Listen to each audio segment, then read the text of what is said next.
మిత్రులారా, సిరికొండ మండల కేంద్రంలో పోలీస్ స్టేషన్కి ఎదురుగాలటువంటి అసైన్మెంట్ ల్యాండ్లో 2023 13/9 నెలలో ఆనాటి బీఆర్ఎస్ ప్రభుత్వం 40 లక్షల వ్యయంతో శంకుస్థాపన చేయడం జరిగింది. సిరికొండ మండల కేంద్రంలో ప్రతిష్టాత్మకంగా తీసుకొని గెస్ట్ హౌస్ నిర్మిస్తున్నటువంటి తాజా మాజీ ఎమ్మెల్యే బాజిరెడ్డి గారి స్వయానాయన చేతుల మీద శంకుస్థాపన చేసినటువంటి స్థలంని కొంతమంది కబ్జాకారులు కొట్టేయడానికి ప్రయత్నం చేస్తున్నారని చెప్పేసి సిపిఎంఎల్ ప్రజాపంతా మాస్ లైన్ గతంలో ఫిర్యాదు చేయడం జరిగింది.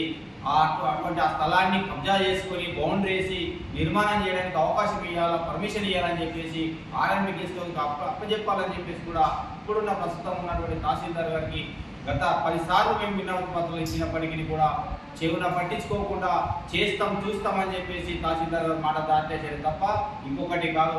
కేవలం రియల్ ఎస్టేట్ వ్యాపారులకు అట్లాగే అధికార పార్టీకి అణిగిమెరిగి పనిచేయడానికి ఉన్నదే తప్ప అక్కడ ఉన్నటువంటి దాన్ని చర్యలు తీసుకోవడానికి పనికి రావడం లేదు. ఇది తక్షణమే సరి చేసుకొని ఆ కబ్జా కాకుండా కబ్జా గురవుతున్నటువంటి ల్యాండ్ను తన ఆధీనంలోకి తీసుకొని ఆర్ఎండ్బి గెస్ట్ హౌస్ ఆర్ఎండ్బి వారి శాఖకు అప్పచెప్తే వాళ్ళు నిర్మించడానికి సిద్ధంగా ఉన్నారని చెప్పేసి కూడా గతంలో చెప్పడం జరిగింది. పంచాయతీ సెక్రటరీ గారిని ఇప్పుడు అడిగాం, మీరు పంచాయతీ సెక్రటరీ గారు మీరు పర్మిషన్ ఇచ్చారా లేదంటే ఇంతవరకు మాకు రెవెన్యూ ద్వారా ఎలాంటి సమాచారం లేదు, ఆర్ఎండ్బి వారు కూడా మా దగ్గరికి రాలేదు, వాళ్ళు పర్మిషన్ ఇవ్వలేదు, సర్వే చేసి ఇవ్వలేదని చెప్పేసి వాళ్ళు చెప్తా ఉన్నారు.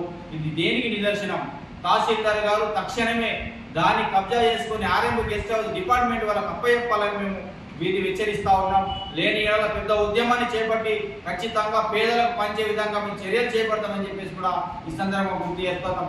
అంతేకాదు గత రాత్రి 3 రోజుల క్రితం దొంగసాటున దాన్ని కూలగొట్టి ప్రజలు తిరగబడతారని తెలుసుకొని దాన్ని తక్షణమే కూలిపోయినటువంటి శంకుస్థాపన చేసినటువంటి శిలాఫలకాన్ని యథావిధిగా నిలబెట్టడం అనేది జరిగింది.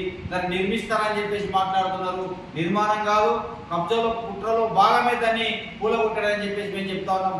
గత 2014 కంటే ముందు ఈ జాగాను కబ్జా చేయడానికి లోకల్గా ఉన్నటువంటి కొంతమంది లీడర్లు ప్రయత్నం చేశారు. ఆ ప్రయత్నం విఫలం చేయడంలో మాస్ లైన్ ముందు భాగాన ఉన్నది కాబట్టి ఇప్పటిదాకా స్థలం కబ్జా కాకుండా ఉన్నది. ఇకనైనా రియల్ ఎస్టేట్లకు అంతస్తు వాళ్ళకి ఎంఆర్ఓ గారు దాని చర్యలు తీసుకొని బౌండరీ వేసి ఆర్ఎండ్బి గెస్ట్ హౌస్ వాళ్ళకి అప్పచెప్పకపోతే తగిన బుద్ధి చెప్తారు ప్రజలు అని చెప్పేసి కూడా ఈ సందర్భంగా మేము గుర్తు చేస్తూ ఉన్నాం.